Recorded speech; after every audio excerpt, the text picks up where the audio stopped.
welcome to Soni Irabor Live. Yes, the maiden edition on Lagos television, and I'm hoping this 1st April will be a big one for you and me and everyone else who is having a peaceful thought about how Nigeria should grow, and also having a peaceful thought how your community should grow and how things should work as a nation, as a sovereign, as an African, as a polity of the world. Okay, welcome.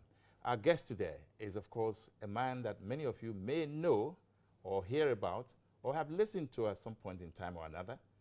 But you see, he's a man after my heart because he does some of those things I try to do. He does it so well and so perfectly. But when I heard that he was going to be a presidential aspirant, I said, wait a minute. Okay, from talk to serious power play. Okay. Now, we're talking of Mr. Fela Durotoye. Now, who is this gentleman? He is the CEO of GEMSTONE Group and has been on the forefront of the movement to build a new Nigeria. He went to Kennedy School of Government Executive Education Program of Harvard University, High Impact Leadership for a Better Society program at Yale University, and indeed the Leadership, I think this is the Leadership Institute, Arlington, Certified Leadership Coach of the John Maxwell team. And then Lagos Business School, concluded a police training program at the Nigeria Police Training School and received Distinguished Student Award at graduation. Now, wait a minute. After all the talk and everything, he's also a policeman.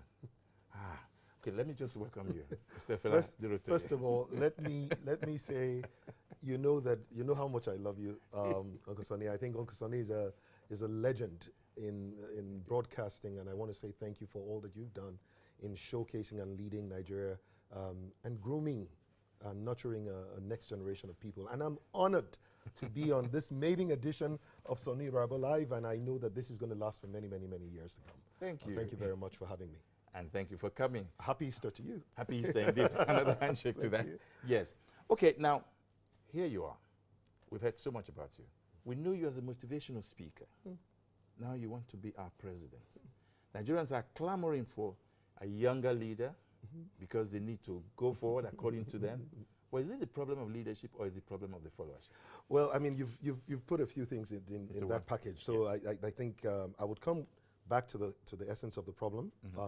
But I think that, I know that a lot of people know me as a motivational speaker because much of the time when they see me doing my public speaking, yes, that's when they kind of like encounter me. So for instance, most Nigerians may not know that I'm actually a management consultant, that I'm a leadership expert, and that I help organizations, across Nigeria, in the banking sector, in oil and gas, in the multilateral field, in government. I've helped to do culture transformation projects and all of that. So I will take note of that. Culture transformation projects. So my job in my day job, as I always say, is really one of helping businesses start and scale up. More importantly, helping businesses find ways to cut costs and improve profitability and grow market share. I've also helped really define values for our society. One of the work we've done in the social education, social impact space was the work we did in education with Oyo State many years ago. Many people don't realize that we actually trained 48,150 students and 5,000 teachers in 10 days in 22 centers in Oyo State. Whoa. And Oyo State at the time previously had been on the NECO ranking about number 28, 27. But the students that we took actually performed and brought Oyo State to number 4 in 1 year. Oh. So number 4 position of performance. That's a good way to look at the fact that you're seeing what you're doing. Yes, I mean, some people don't know that we did a project called Mushin Makeover, right, as far back as almost 9 years ago, 2009, that we gathered about 2,000 people together, and we painted 296 houses in Mushin without asking anybody for a penny. I wasn't thinking about anything political. We were just trying to get people to believe that it is possible for you to use your hand to make a big difference in the lives of people. We trained over 120 youths that didn't have any job, didn't have anywhere they were going, and we partnered with Berger Paints, and Berger actually trained them for a week and also at the end of it, give them the tools for them to do their trade. I'll tell you a very special story, Uncle Soni. About 4 years later, I needed to paint my house, and a gentleman came with about 6 boys, and they were going to paint my house. And they gave me the bill, and I noticed that they had given the bill for all the costing of the material, but he didn't charge me anything for labor. So I wasn't sure what kind of game he was trying to play. So of course I called the guy and said, look, what's going on? You have not, how much are you going to charge me? Don't come and say you started work now, then you come and tell me. And the guy looked at me and started laughing, and as he was laughing, tears was coming out of his eyes. He said, you don't even know, I'm one of the youth that was unemployed, that didn't know what I was going to do with my life. About 4 years ago when you came to Mushin, he said, and you taught me how to paint. And today, they called me to say I should come and paint your house. I cannot charge you. Whatever you want to give me, give me. He says, you've changed my life. How did that affect you? That I cried. Because when you said, tears came out of the voice. Yeah, because I didn't know. You know how sometimes you do good things, but you don't know how much it changes other people's lives. Right. I mean, and one of the last things I want to talk about is, and the government of Anambra State about 4 years ago adopted the same values that we've been teaching, that over 300,000 people have adopted, over 313 schools in Lagos and in Nigeria have adopted. And those values are very simple. Make a positive impact on everyone you meet and everywhere you go. Be a solution provider and not a part of the problem to be solved.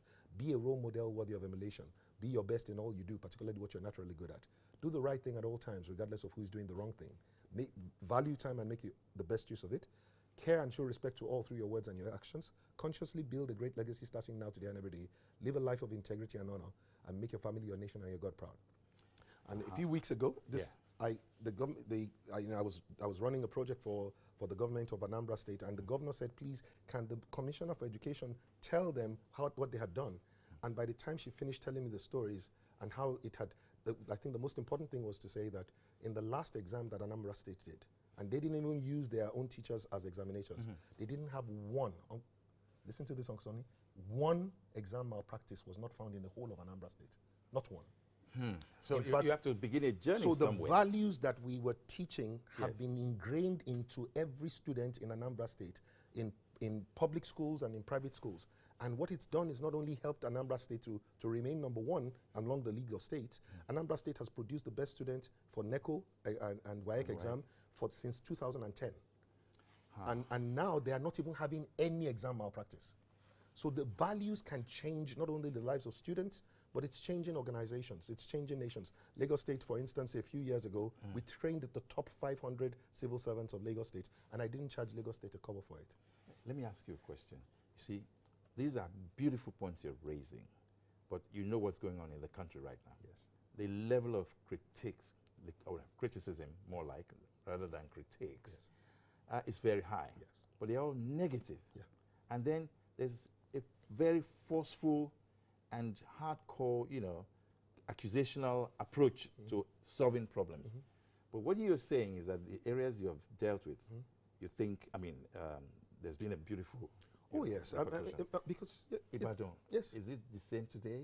No, Is Anambra State the same today? Well... Are you monitoring these things? Oh, yes. So with Anambra, we just got that report last week, last weekend. So that's a good report. Okay. With Ibadan was a very strange situation. Because, in fact, Ibadan was one of the reasons why I knew that we had to do something about government. That, in part, also helped me to come in. Yes. So in 2008, we were invited to do this intervention. The results came out in 2009. But the governor wanted to know in 2000 and, whether it was what we did that helped them or not. So in 2010, they decided not to engage us. The students that they did not engage us for came 30 in terms of out of 36 states. So their performance went from 27, 28.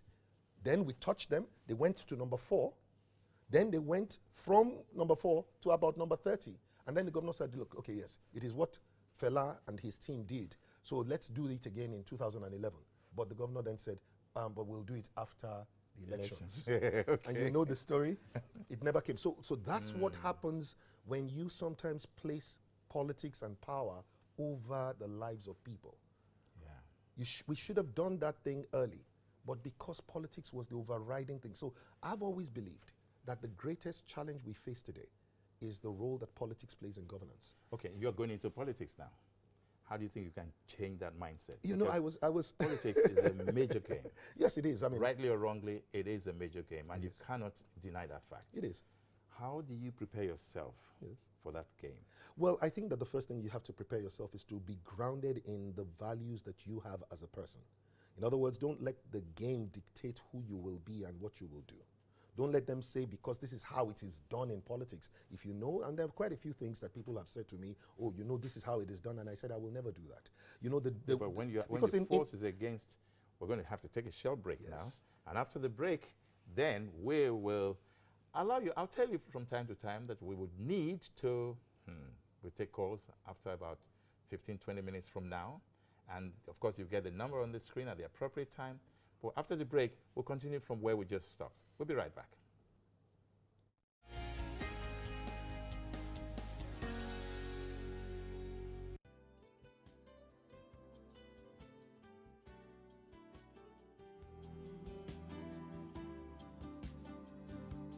Make your event a memorable one with captivating and well-organized event center at Lagos Television's prestigious Blue Roof, with a capacity of more than 3,000 seats and a fully air-conditioned 750 seats combo hall capacity, suitable for annual general meetings, government functions, exhibitions, religious activities, wedding ceremonies, burials, musical show, and many more in a well-secure environment. Spacious car park, uninterrupted power supply, and impeccable facilities. Take advantage of all of these at affordable rates. For inquiries, please call 0808-252-8742 or 0802-282-9898.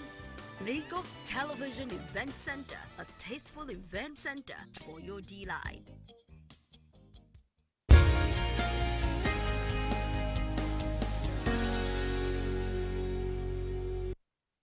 Yes, welcome back. Now, back to Fela Durotoye. Before we go into that political game that I was talking about, what is the one thing that you think people don't know about you? Well, I think that most people may not know that I was almost born in Canada. Meaning? I was actually, my parents conceived me whilst they were lecturers in Canada. And a few months before I was born, my father had a dream. And my mother told me that dream, you know, when I was about 11 or 12, you know, maybe much later. But she said my father woke her up literally and said, we have to take this one home. And it's very interesting that, so at long term, far due into her pregnancy, they brought me and they had me in Oluyole, Ibadan. So I am the first Adetokunbo, which is actually on, you know, on my passport. You see, my name is actually Adetokunbo Fela Durotoye, but I'm the only Tokunbo that you probably know, Soni, that has only one passport. So, so I guess that's something that is very interesting. And you know, sometimes I look at it and I say, I wonder what my father saw, because my father died when I was only 9 years old. But did they take you back to Canada? Well, no, I never went back. In fact, I was begging my mother. I said, look, you know what? I mean, can you not even use my antenatal documents? But that was because at that time I had started to see, you know, I felt very cheated that, you know, they had done that to me. I thought they took my right from me. But I realized that today, if I was a Canadian citizen, maybe I would not have the passion that I have for Nigeria. And one thing for sure, if I was a Canadian citizen, I would not be eligible to run and aspire for presidential. So maybe my father saw something that maybe he saw today, way ahead of time. Now let's see, back to political game.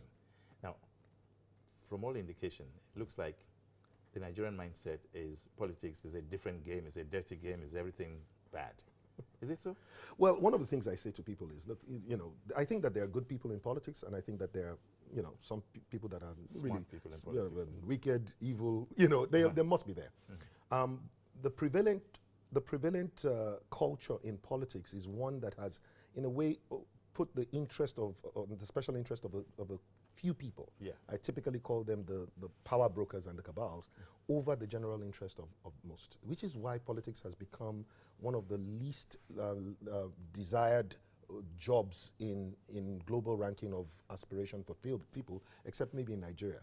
You know, one of the governors of the southern states, oil-rich states, had said a couple of years ago that there are three. At that time, he said there were three industries that were thriving: oil and gas, telecoms, and he said governance. And he said, oh, how do you call governance an industry? He said, well, because politics makes governance a money-making game. But coming back to what it is that you've asked, is politics dirty? Well, I would say even if it were, what do you do when things are dirty? Because we wake up every morning with dirty mouth. We wear clothes and those clothes get dirty. Yes. Right? We don't run away from dirty things. We clean them. That's what we do. We wash our dirty bodies every morning. We don't complain that the fact that it is dirty, let us take our body off or take our skin off. We wash our mouth every morning. So what do you do when politics is dirty? You wash it with clean things.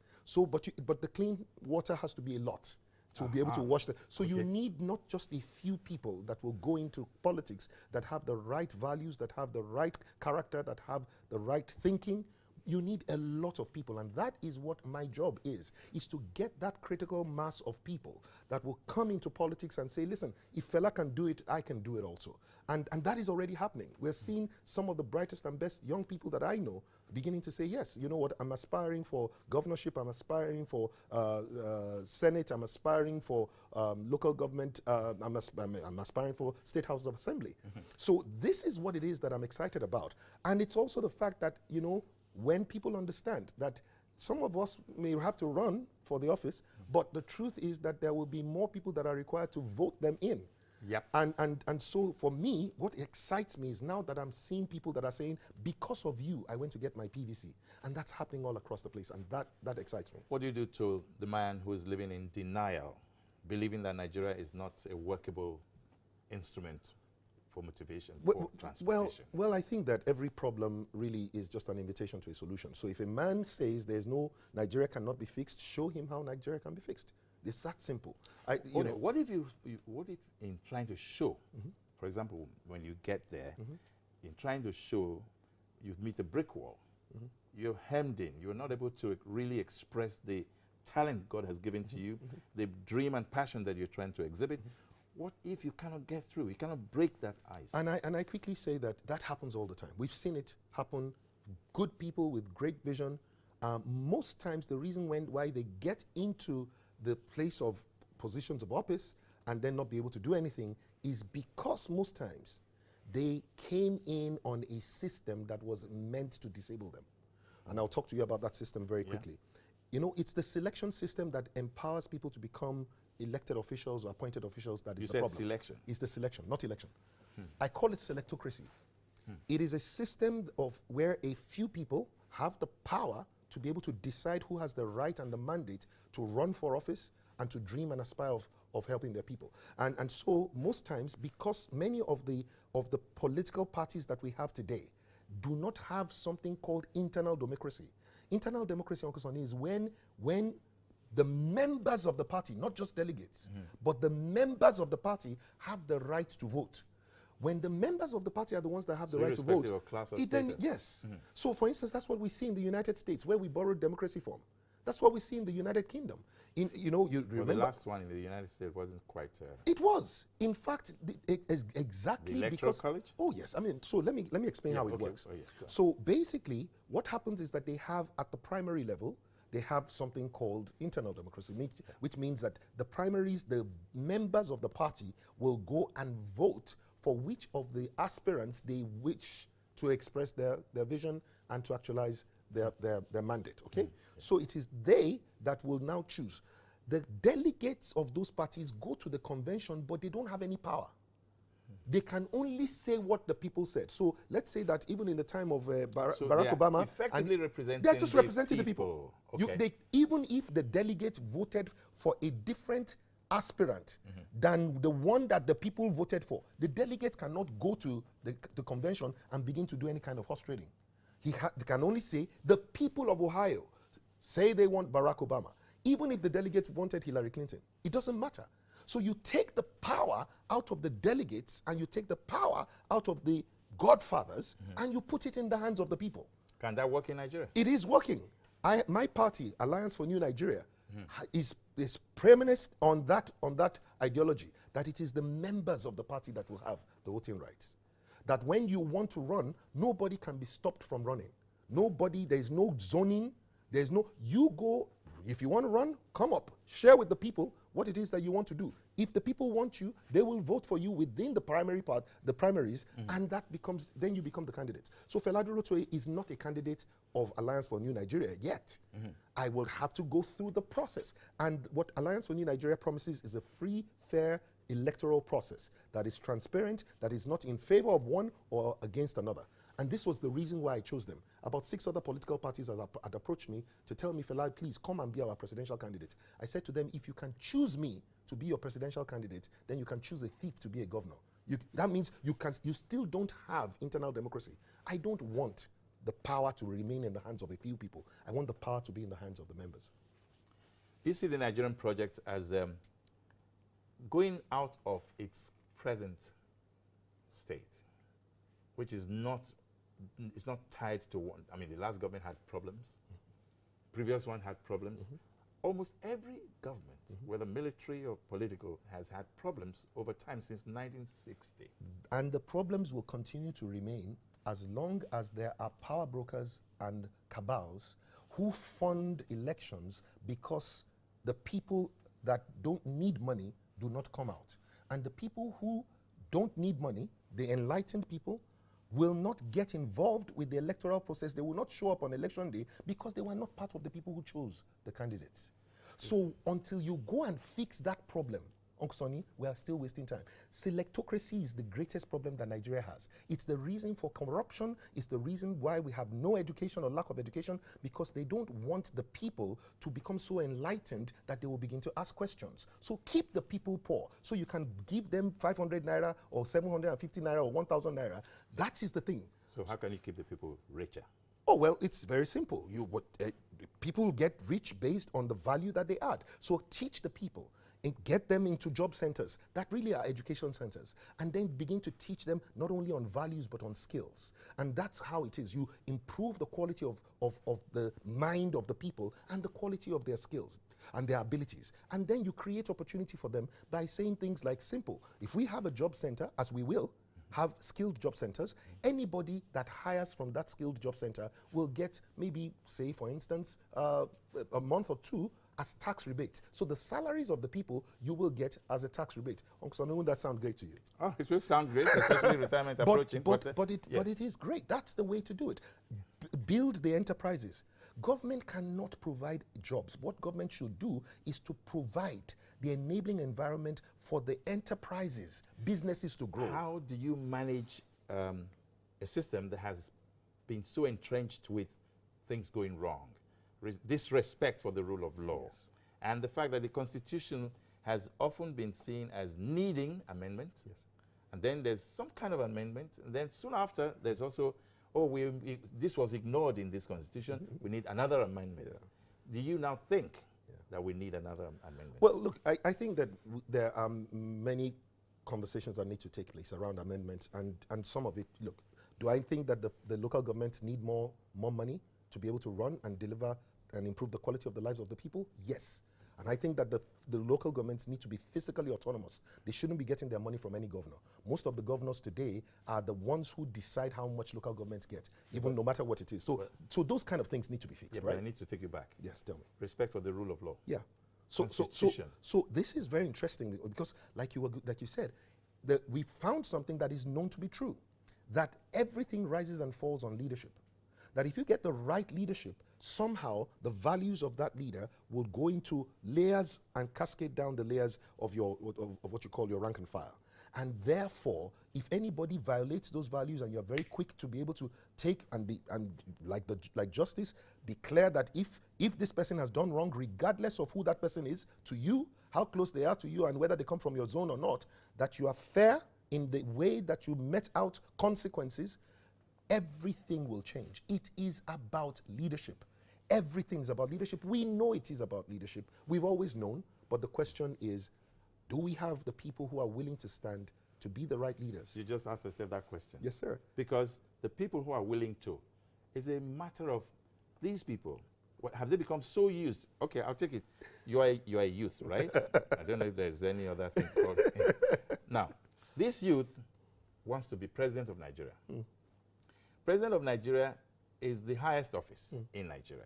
Now, we are aware that youths who have had the opportunity to serve in government fell into the same problem that they are fighting against. Because the same system that produced the people that had the problem is the same system that is producing the youth in governance. As long as any youth has to go and beg a godfather somewhere and prostrate, that youth will become more, will bear allegiance to that godfather as opposed to the people that he's supposed to go there to represent. What if you get to the godfather, now he gives you a chance, or he doesn't give you a chance, and nobody looks your way? Yeah. Typically, that's what happens. So we need to create a new system, which is why anybody that does not want to beg any godfather, that has always dreamt of really serving their people, should come to parties like ANN. And I don't think ANN is probably the only one. But at least they should. This ANN again? ANN is Alliance for New Nigeria, and it's online, so anybody can go and Google it. AllianceForNewNigeria.org. Go and Google it. Go and find out. Come into the office. Ask people.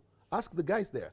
Okay, is it true that you guys have internal democracy? Is it true that you guys are not doing zoning? Is it true that I don't have to beg anybody to aspire for office?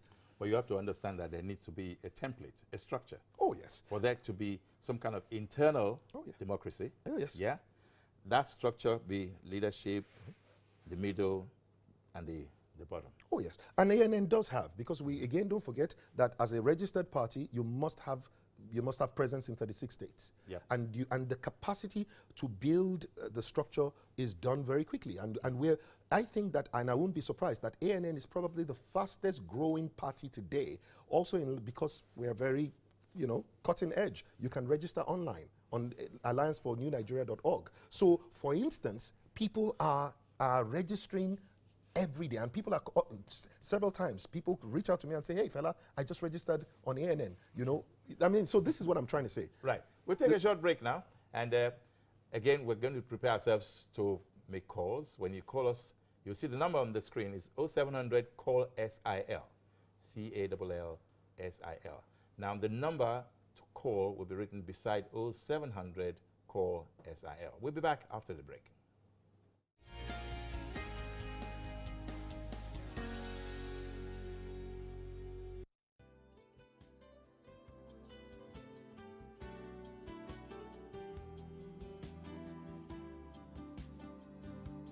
Make your event a memorable one with captivating and well-organized event center at Lagos Television's prestigious Blue Roof with a capacity of more than 3,000 seats and a fully air-conditioned 750 seats combo hall capacity. Suitable for annual general meetings, government functions, exhibitions, religious activities, wedding ceremonies, burials, musical show, and many more in a well-secure environment. Spacious car park, uninterrupted power supply, and impeccable facilities. Take advantage of all of these at affordable rates. For inquiries, please call 0808-252-8742 or 0802-282-9898. Lagos Television Event Center, a tasteful event center for your delight.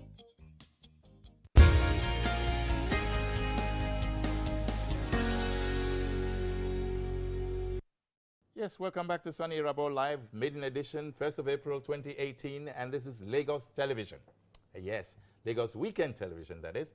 And I have a great name, Fela Durotoye, an aspirant, a young man who believes passionately that the youth needs to lead Nigeria. And okay, we're looking at what's your manifesto?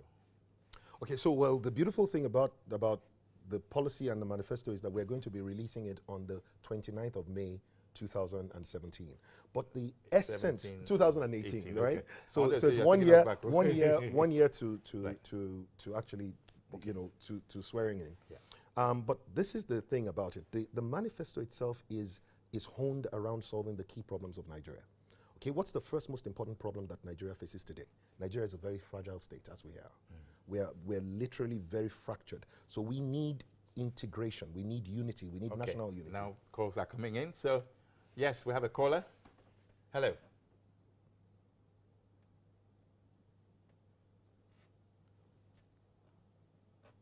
If I could hear you, I can't hear you, so can you tell us?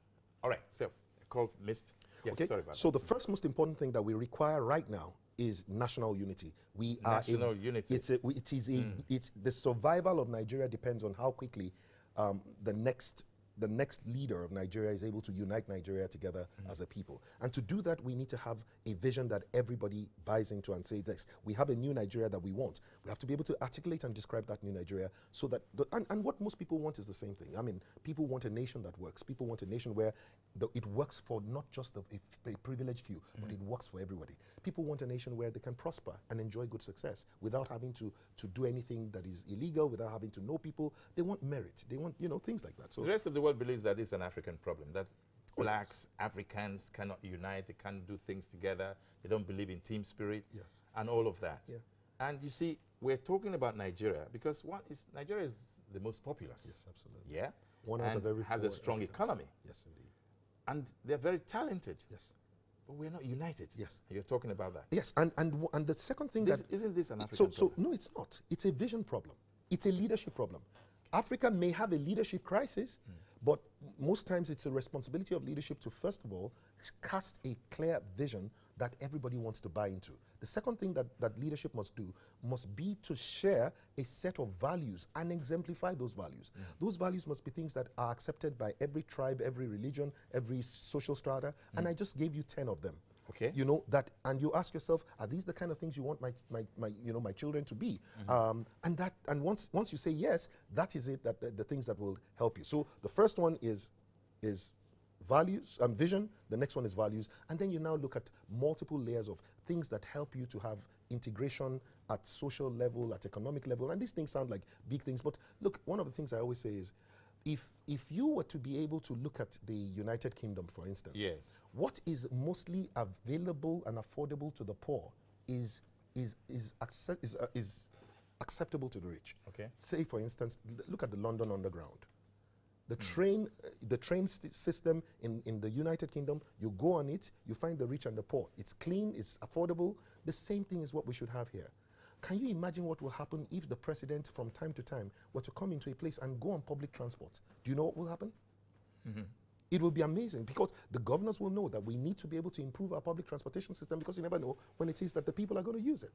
So my point is that for you to be able to get national unity, you need to get the right vision, you need to get the right values, and you get the right policies that integrate us as a people. But that's not all. We need to have and improve the standard of living and the quality of life of every Nigerian. Nigeria is a blessed nation. Nations that are not as blessed as Nigeria, the people are living better than we. Why? Because most of the time, as we are today, the economic and the commonwealth of the people does not serve the people. The commonwealth of the people is only serving the special interest of a few. Now, so when you have the right leadership, what you're going to do is to find out how do we improve quality of life. To improve quality of life, you need to have people earning good money. To earn good money, you have to help people to be skilled and knowledgeable on how to be able to add good value and then give them job opportunities. To get job opportunities, you need to be able to grow businesses. Businesses are the ones that give sustainable jobs. So government must then have an enabling environment that helps businesses grow. Yeah. And but this do is you realize that people blame government? There are some who are also blaming the corporate world, the business environment. Yeah. So that's why I keep saying, is it a Nigerian problem? Oh no, I think we have a values crisis. I mean, on my way here, we were just around, Alausa, the traffic light there, and it happens all the time. Everybody's in queue, and then just the minute that the light turns green, people come out, go in front of other people and shunt them. And guess what happens? By the time that we got there, because of the number of people that had been shunting, the light turned red. Oh, the driver felt so cheated, so angry, but this happens all the time. Is that a government problem? In part, but the government has put traffic light there. Exactly. It's a values problem. If you do the right thing at all times, if you respect, care, and show respect to others, you will stay in line. And this is what it is that keeps people. The greatest difference in the quality of life of Nigerians is going to happen when Nigerians begin to treat each other better. When Nigerians begin to show a different kind of mindset and orientation. And that is the second, that's when I mean that values is very important in changing the nature of who we are as a people. Okay, well. But, but you have to realize that all of these things that we're saying cannot matter if, for instance, we don't have security and we don't have power. The businesses cannot operate where there is no security. The businesses cannot operate where there is no power. So you will see that that incredible chain from quality of life to having skilled workforce, to creating job opportunities for them, to building the businesses that provide the job opportunities, to having the social infrastructure that empowers those businesses to succeed. So these are many of the things that, I mean, look at security, for instance. Security, let me take that from you, okay? A whole war hero of Nigeria, specifically General T.Y. Danjuma, called on Nigerians to defend themselves because of the, you know, there was an incessant attack on human lives, you know, and resulting in loss of lives. Now, he said, no, it's getting to be some kind of a sponsored thing, so Nigerians should defend themselves. If you were the president of Nigeria, what would be your reaction to that? Well, my reaction would be to, first of all, if I was the president of Nigeria, the current problem, I believe we would have solved it. And I know a lot of people say, yeah, that's what everybody says. That's what General Buhari said. Yeah. The problem is that, like we said, everything rises and falls on leadership. Some of the things that General T.Y. Danjuma alluded to, and there are three very key ones. Number one, he alluded to the fact that there was some kind of collusion within this whole terrorism. So it's almost to say that there are high-level sponsors for these terrorist acts, which may then, be some people will say it's true because nobody has been, in a way, has been arrested, and so that means there must be some kind of protection. The second thing that he said, which is very, very dangerous, but it could, one has to deal with it, is that the military itself has been compromised. That the rank and file, or that the leadership of the military has been compromised, that therefore the military is not able to protect the people because there is some kind of compromise. So if you got that kind of intelligence, what would you do? Exactly what you do is, first of all, and this is the most important thing, you let your chief of army staff know that of all the most important things that is there for you as a commander-in-chief, the most important thing is protection of lives and property. And to say, if this kind of thing happens and there's no quick action taken, then you know that that's the wrong guy in the place. Yeah. Why would you keep a military man or anybody in position if the person is not performing and delivering? If the military are supposed to protect lives and property, and lives and property are being taken, people are being killed, lives are being destroyed, and we have not seen a change in rank and file, then there is, you ask yourself, how do you define what meritocracy is? Okay. All right. So for me, get the right people into every office and let them know if you don't get the job done, you will lose your job. If anybody knows that if you don't get the job done, you lose your job, they will get the job done. Okay. We've just been told that there's a bit of a challenge with the phone call. So please, if you see what's the Twitter handle and the Instagram address is on the screen, so just send your questions to these screens, and then to the screen rather, and then we will know what to do to get to you. But meanwhile, the phones are being put together to work better. I got tongue-tied there. But anyway, this is Soni Irabor Live, and we just have one last break before we go, and we'll be right back.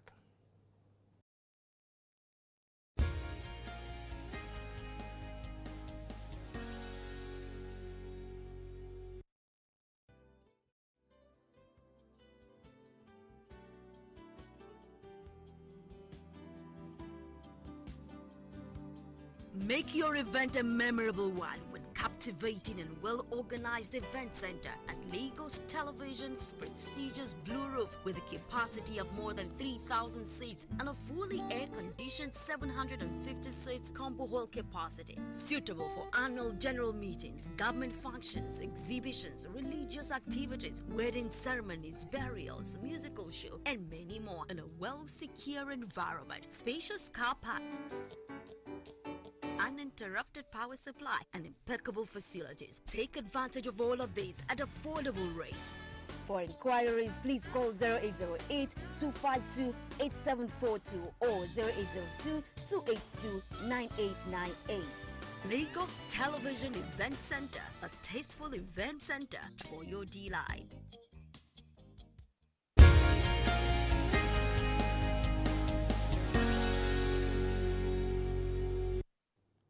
Yes, Soni Irabor Live, in its final part of this program, we're going to look at, again, your team, if you have any so far, and then What is Nigeria's situation? Political parties don't appear to work in sync, but that's understandable. In politics, your party is paramount. But interplay of party politicking, especially when you have, you're running a government that everybody should work together. The first government, the last government, was quite intolerant of its opposition. And this government appears to be exhibiting a bit of that, but there's enough room for everybody to, speak his mind. We have only 2 minutes. What do you think? Well, I think that you said it all. Politics is usually about parties and power interests. Governance is about serving the people. What we should be doing is having less politics in governance. Democracy is not about politics in governance. Democracy is about the power that is given to the people, for the people, by the people, which is one of the reasons why we, for instance, we've chosen the platform that we've done, where the people have the power to be able to choose and vote for their own candidates. But that's not all. We are going to do something that may be novel. To a large extent, we're going to be showcasing the people who will probably be your likely ministers in the course of the campaign. Okay. That, in other words, the likely ministers of health are likely to be the ones that are going to be talking to you about health. I think that it is wrong for you to elect a president and not have an idea who his team will be. You should have an idea, because it's a team that is going to serve you. And so, to a large extent, what we've said is we actually did something called the Critical Success Forum, and people were actually nominating names of professionals that will be able to serve in the agencies, the government agencies that are responsible for each of and every sector. This is something new. So by the time that we are actually going, you would probably see it's not going to be just a fella, it's going to be several people, the kind of people who are likely to be your Minister of Health, likely to be your Minister of Technology, Minister of Power. You should know them. And guess what? Today we know them because they are professionals to a large extent. They are the people that are there. If we can get politics out of governance, Nigeria will move at lightning speed. We will have accelerated development. What we need is to get merit into governance. What we need is to get the brightest and best people into governance, and let that be the way that governance is run. Okay, so it's been Soni Irabor live, and I want to let you know that it's been quite an interesting, pacey conversation, and a maiden edition too that is exciting. And I'm grateful. Well, I'd like to know also that every Sunday from 8:10 in the evening, on Lagos Television, we'll be getting more guests. And next week, we have Femi Falana. So thank you for being with us, and I hope you picked some information on this. Social media platforms are live, so just give your comments, and when we have the opportunity, we'll definitely reply you. Mr. Fela Durotoye, thank you so much. Thank you so much. Yes. Thank you again for being with us on the show, and bye-bye now.